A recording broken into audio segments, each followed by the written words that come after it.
శ్రీనివాస్ గారు ఉన్నారు. అల్జాపూర్ శ్రీనివాస్ గారు, మీకు కూడా కొన్ని ఇంపార్టెంట్ క్వశ్చన్స్. లైక్ ముందుసారి 12 సీట్లు ఇచ్చారు, అప్పుడు తీసుకెళ్లి బీజేపీకి తాకట్టు పెట్టి మోడీకి ఇచ్చారు. తర్వాత 9 సీట్లు ఇచ్చారు, వాటిని కూడా తీసుకెళ్లి తాకట్టు పెట్టారు. ఇప్పుడు మళ్ళీ ఒకవేళ సీట్లు ఇచ్చినా అదే పరిస్థితి. ఇద్దరు అనిపిస్తుంది. మా తాకట్టు పెట్టేది మేము పొత్తుల కాంటాక్ట్ చేసినామా, లేకుంటే వేరు వేరు కాంటాక్ట్ చేసిన తర్వాత మాతో అలయన్స్ లో భాగమైన ఎన్డీఏతో అంటే క్వశ్చన్ చేయలేకపోతున్నారు కదా, ఎన్ని సీట్లు వచ్చినా కేంద్రంలో ఉన్న ప్రభుత్వాన్ని క్వశ్చన్ చేయలేకపోతున్నారు కదా అనేది మేము పెట్టినటువంటి యొక్క దేశహితం ప్రజాహితం కోరినటువంటి బిల్స్ కి సపోర్ట్ చేయాల్సిన పార్టీ చేసినాయి. లేకుంటే వాళ్ళకు ప్రజల్లో సేవ్ ఉండదు, జవాబు చెప్పడానికి మొహం ఉండదు. అంత మంచి బిల్ పెడుతున్నప్పుడు మీరు ఎందుకు అపోజ్ చేస్తారని చెప్పేటువంటి పరిస్థితి ఉంటుంది.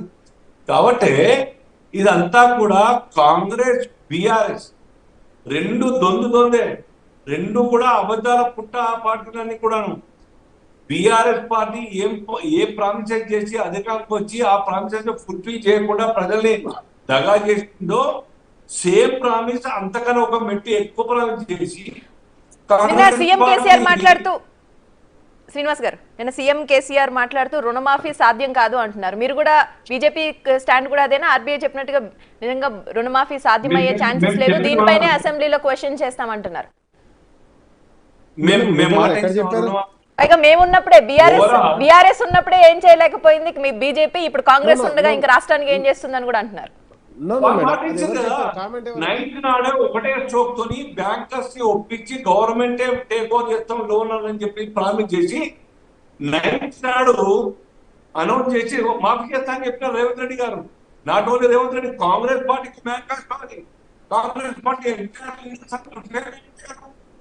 ఈ రకంగా ఆర్థిక పరిస్థితికి సపోర్ట్ చేయడం తెలిసి, ఈ యొక్క రాష్ట్రాన్ని గట్టెక్కించలేమని తెలిసి, ఈ ప్రజల్ని న్యాయం చేయడం తెలిసి కూడాను సేమ్ బీఆర్ఎస్ లాగానే కాంగ్రెస్ పార్టీ అబద్ధం చెప్పింది.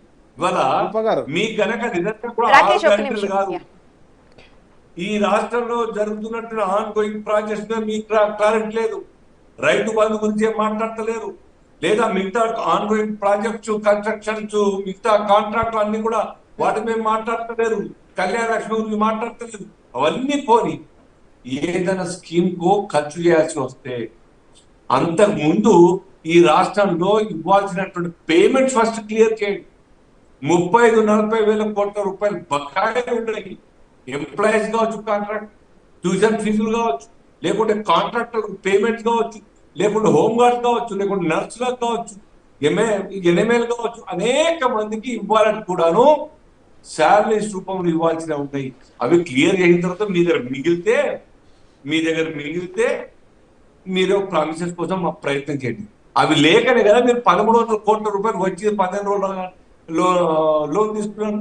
ఒకసారి 900 కోట్లు, ఇంకోసారి 500 కోట్లు, ఇంకోసారి 400 కోట్లు, ఈ రకం 3 సార్లు span of 1 month, not even 15 days. ఈ సర్కార్ యొక్క ఆర్థిక పరిస్థితి తెలిసిన తర్వాత కూడాను మళ్ళీ కొత్త మాటలు మాట్లాడితే ఎట్లయితే చెప్పండి. కాబట్టి there is no difference between Congress and BRS. ఆర్థిక పరిస్థితి మళ్ళీ అది బీఆర్ఎస్ నే కదా ఎఫెక్ట్ చేసేది, రాష్ట్రాన్ని స్థితికి తీసుకొచ్చారని చెప్పి నేను అదే చెప్తున్నాను.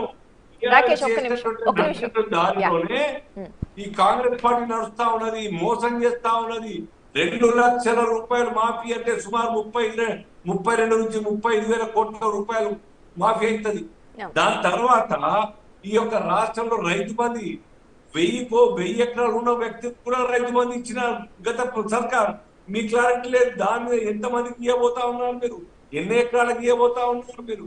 ఈ రకంగా ఎంప్లాయ్మెంట్ జనరేషన్ కోసం చేయాల్సినటువంటి ఒక 2 లక్షల ఉద్యోగాలు ఇస్తా అని చెప్పి దానికి బడ్జెట్ ఎంత కేటాయించబోతా ఉన్నారు. ఇవన్నీ కూడా ప్రయత్నం చేస్తున్నారు. కాంగ్రెస్ ఆలోచన ఏ మేరకు ఆచరణ యోగ్యం అన్న విషయం ఆలోచిస్తలేరు.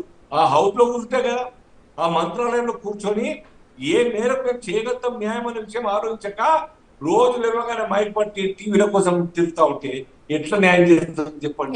శ్రీనివాస్ గారు,